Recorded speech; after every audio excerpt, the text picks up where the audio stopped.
So those are just a few things. Because one of the things that I do is I do extensive research.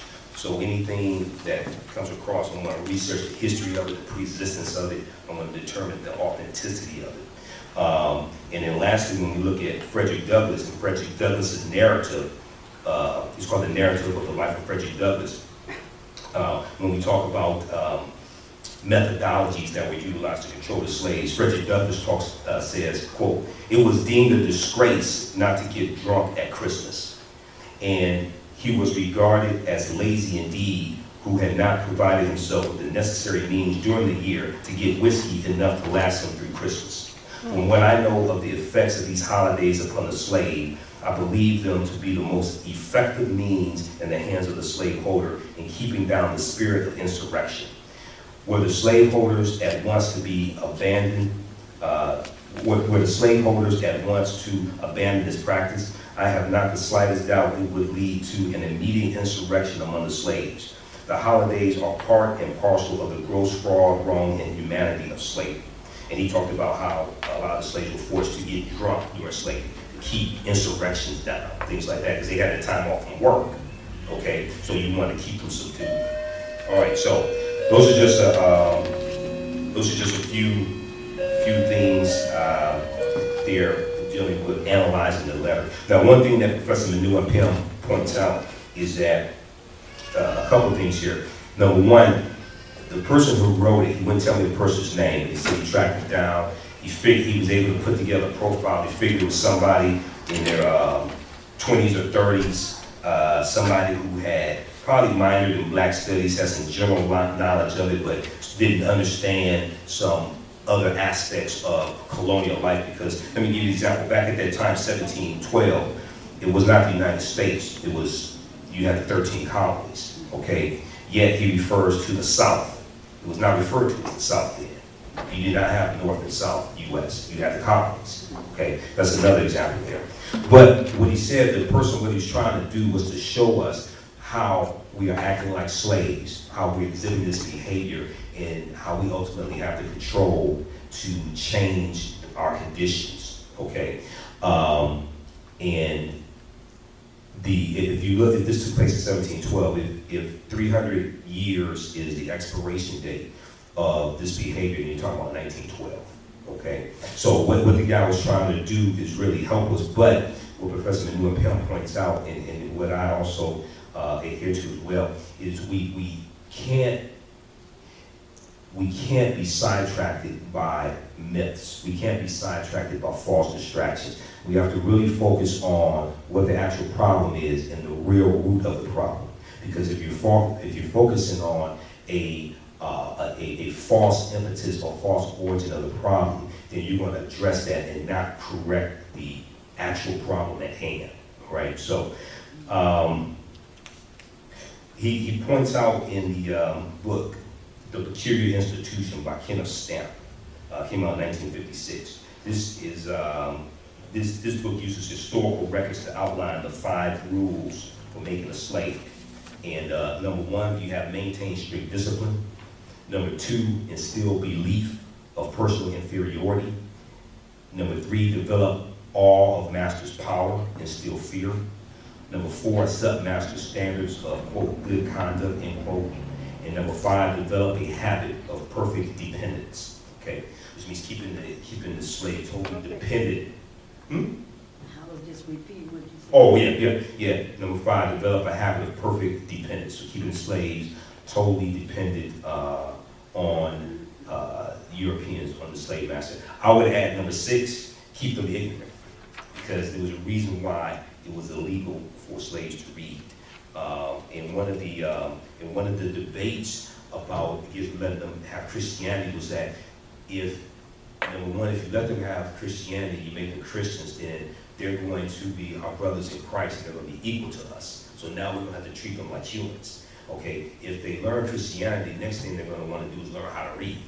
Okay, so it's going to cause a problem. So these are some of the debates that were going on, like in the really in the 1800s, about how to control the slaves, and should we give them, Christianity widespread or not. So that being said, we have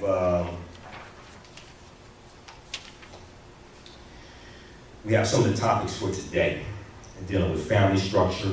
And we can open it up for, we want to open it for questions. This is what we open it up for questions. And one thing that I want to say before we open it for questions, for us to really understand slavery, we first have to understand some of the history that precipitated 1619, Jamestown, Virginia, 1607, 1624, the Dutch warship coming in and 20 Negroes being put into indentured servitude.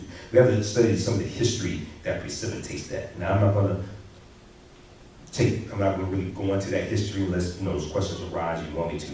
Well, we have to understand that slavery is an outgrowth of European white supremacy. Okay, European white supremacy uses a tool of racism to keep European white supremacy intact, in place, in power. European white supremacy does not mean all white people. Most Europeans don't understand what European white supremacy necessarily is, and really don't understand what racism is. Racism is a power structure that developed over about a 300-year period of time, from the 16th to 18th centuries. It's based upon race. It's based upon the concept of race. A lot of people say that racism has existed from the beginning of time. No, it hasn't. They have not studied history. Okay. First of all, you have the Europeans at the beginning of time. The Europeans didn't come out of the Caucasian Mountains until about 6,000 years ago. So it's impossible for racism to have existed. Number two, the concept of race evolved over a 300 period of time. The concept of race hasn't always existed. The term race first started being used in about the 15th, 16th century, okay? And it was, the basis of it means group. And it started being used because you had these European countries going into Africa, starting in the 15th century, late 15th centuries, especially 1482. We had Christopher Columbus, who was sailing around the west coast of Africa, involved in the slave trade in 1482. This is 10 years before he sails for the so-called New World, all right? But you have these European countries competing with one another to see which ones can extract the most wealth out of Africa and rebuild Europe. Europe was coming out of the Dark Ages. They were coming out of famine. They were coming out of war. They were land poor, people poor, resource poor. They were hit with the bubonic plague or the Black Death in 1347. So from 1347 to 1400, they lost about between a quarter to a third of their population, somewhere between 25 million and 75 million people. Okay, they were searching for gold, they were searching for silver, trying to rebuild Europe. And it became a race to see who could do this the fastest.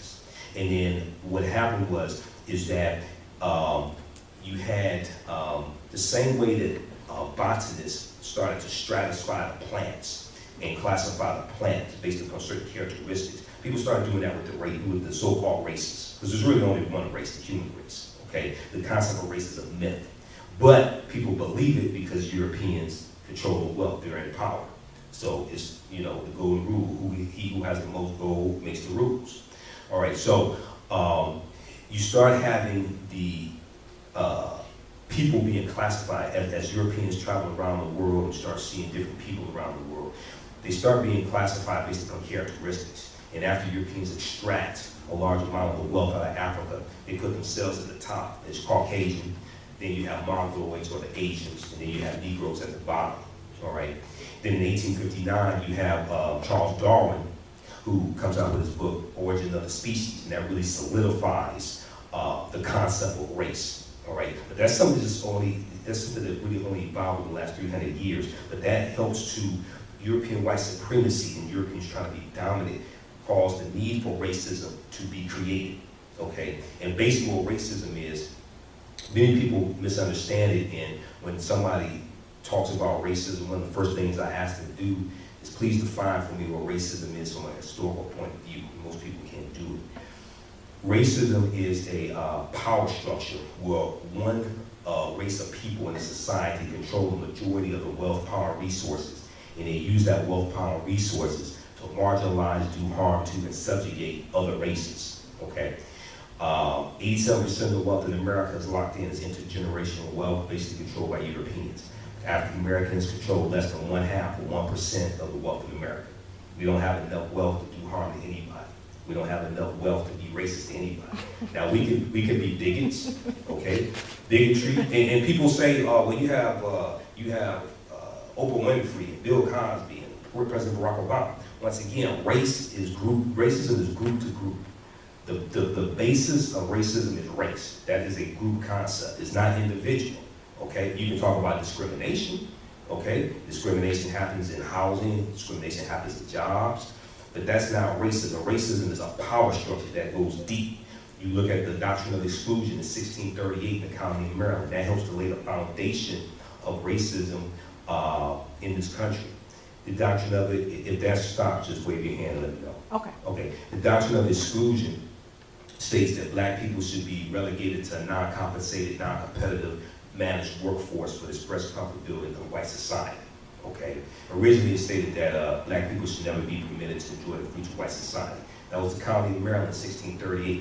They helped to lay the foundation of racism in this country. And it was later expanded in about 1665, and then all the other colonies adopted something like that. It stated that black people should never be permitted to enjoy the fruits of white society. They should be relegated to a non-compensated, non-competitive managed workforce for the comfortability of white society. So this is why during slavery, the slaves were the ones who basically had most of the skills in America. These were basically most of the craftsmen, the artisans, the tradespeople. These were the slaves, but they couldn't have contracts to own a construction company. They couldn't have contracts to compete against Europeans, all right? They were a managed workforce for the express comfort building and wealth building of Europeans. So these are just some of, and this is just, I haven't even gotten into the Moors losing control of Spain in January 2nd, 1492, because that really is like an impetus of Europeans going into Africa and the tension between Africans and Europeans. That helps to lay a lot of that foundation. But I just wanted to give that little backdrop because it's important for us to understand. One of my teachers, Booker T. Coleman, who some of you may be familiar with, he's also known as Carbohydrate Combinate. He always talks about how if you're going to study the history of something, you have to study the pre-existence of existence. So you have to study some of the circumstances that led up to this event happening. Events don't happen out of a vacuum. There's a sequential domino effect that leads up to an event happening. So you have to understand those events that took place before that, all right? So, with that being said, hopefully I didn't bore anybody. Did you learn anything? Yeah. Okay. All right, with that being said, we're gonna open it up. How much time is left on that? A minute and 30 seconds. Okay, why don't you just go ahead and press record.